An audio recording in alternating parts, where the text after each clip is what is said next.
But let's talk a little bit about what's happening in the UK. Guys, has anything broke in the last couple of minutes, the last hour while we've been talking?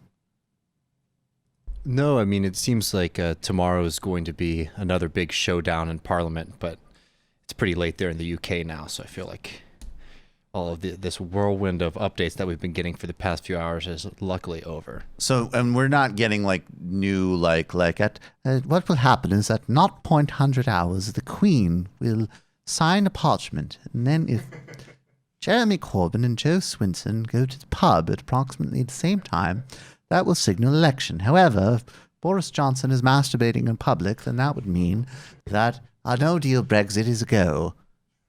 If the Duke of Windsor is there to watch him masturbate with a photo camera. You know, I think the UK could definitely drop its arrogance about like its long-standing parliamentary democracy. Anyways, it looks like, my understanding is that Boris Johnson, the clown fascist prime minister, has lost his majority. There have been enough Tory defections to the Lib Dems, and it should be a good reminder of who the Lib Dems are, everybody. When Tories, and these are Tories leaving the party in 2019, okay? So this means they've happily gone along with let's deport citizens from the Windrush generation to the Caribbean just in a fit of racism, just because we're losing some voters to, even more overtly bigoted parties. Let's cause a mass increase in poverty and suffering from austerity, and let's have a jolly old Brexit referendum. These people went through all of that, and they finally, after like a week of Boris Johnson, are like, you know what, I need to get out of here. And then where do they go? They go to the partners of the Tories, which at the end of the day is what the Lib Dems are. They're the partners in the first catastrophic for human beings David Cameron term. But it is really funny. This is literally, I didn't realize this. In the UK, when people defect parties, they literally walk in Parliament to their party. Now, Boris Johnson, whose whole brand is built on bluster and doing good on TV, this guy does not have any of that swag as prime minister. None. Watch him. He's already awkward to begin with here in this role in Parliament while he's losing his one vote majority right in front of his eyes. This happened today. To reach agreement next year to simplify regulatory barriers. Britain is on the verge, Mr. Speaker, of taking back control of our trade policy and restoring our independent seat in the WTO for the first time in 46 years. Our exports to the United States. I wish my honourable friend all the best. I wish my right honourable friend Philip Lee, who just massively cucked me, I wish him all the best. This is what Jeremy Corbyn had to say. Tonight, we defeated Boris Johnson in his first Commons test, and tomorrow we'll legislate against his disastrous no-deal plans. We'll support a vote call for a general election so that people can decide our country's future once a bill to stop a no-deal is in law. So basically, this is the state of play. Everybody's ready to go to election. It would be absolutely preposterous and undemocratic for them to not do so. However, they do not want Boris Johnson to rush through a no-deal Brexit during an election campaign when Parliament is out of session. And a no-deal Brexit, I mean, for all of the melodrama at Brexit, I'm someone from the beginning. I've had the left perspective, which is that, number one, the UK is already in crisis because of austerity, because of the role of the city and its economy, because of, there hasn't been a standing parliament in Northern Ireland for a couple of years. There's a lot of other problems, but Brexit undoubtedly has added to the catastrophe. That's undeniable. And you're finally starting to get to the point where if there is a no-deal Brexit, that is actually the first time where the stories that have been floating around for years might actually become real. Like, wait a second, we can't get medicine in here. Wait a second, there's groceries that aren't available. Like, real serious problems kick in if that course of action is taken.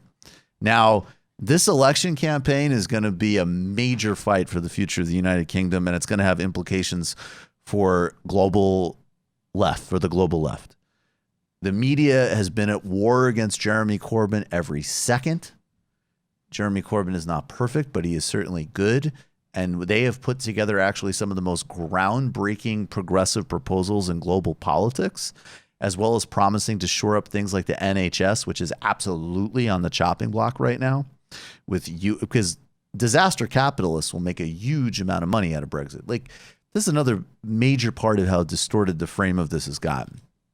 There's a massive amount of money to be made out of a no-deal Brexit. And once you have a no-deal Brexit, then you can go about basically just merrily stripping away and destroying the NHS. Now, in a Lib Dem scenario, they will do that anyways, just at a lower rate of slashing, because at the end of the day, they're just, they're the neoliberals. Okay, this is a classic thing you've got right now. You've got barbarism under the Tories and the right. You have sclerotic, failing, problem, crisis generating, and inhuman neoliberalism of the Lib Dems. And then you have, let's actually reclaim our democratic future. Let's actually take power out of the hands of the landlords. Let's redistribute. There's no other party on earth I have seen use the term redistribute more than the present UK Labour Party. And there's going to be a war against them from the media, from the corporations, from the right wing of the Labour Party that we've already seen. But don't buy the disingenuity of the Lib Dems. Don't buy oftentimes some of the fantasy and disingenuity of even the Green Party, frankly. I know I'll catch some smoke for that. But pound for pound, the proposals for a progressive UK, and now with a clearer position on Brexit, the UK Labour Party needs to be campaigned for, voted for, and they need to be delivered to government. It's hugely important for the UK and has global implications. So we got to make this happen. And I'd just add that all the people who are considering the Lib Dems because they want to quote unquote return to normalcy. Boo. It was the normalcy that led to this crisis in the first place. So returning to that does not get you out of the crisis. It actually just ensures that it's going to be going on for much longer. Yes, this is, you can't go back to a model that is fundamentally broken. You can't, and nor should you want to. That model caused unbelievable amounts of human suffering just because it's been accelerated in this horrific, grotesque manner by, the Trumps and the Netanyahus and the Modis and the Dutertes and the Bolsonaros and the Putins and the Orbans and the right wing in the UK. Doesn't mean all of the conditions were set for the rise of that by this neoliberal order. And you get this in real time in a UK election to actually choose a humane and progressive path. Don't miss this opportunity. You've just watched a Michael Brooks show video, and you can watch all of our full main live shows every Tuesday night at around 7 p.m. Eastern time, and subscribe to get all of the clips you want. We're covering the globe. We're focusing on international relations, the intellectual dark web. We're having fun. We're doing deep dives with a lot of amazing guests. Of course, become a patron for the whole thing at patreon.com/TMBS, or subscribe to this YouTube channel and help us keep growing and get that content out.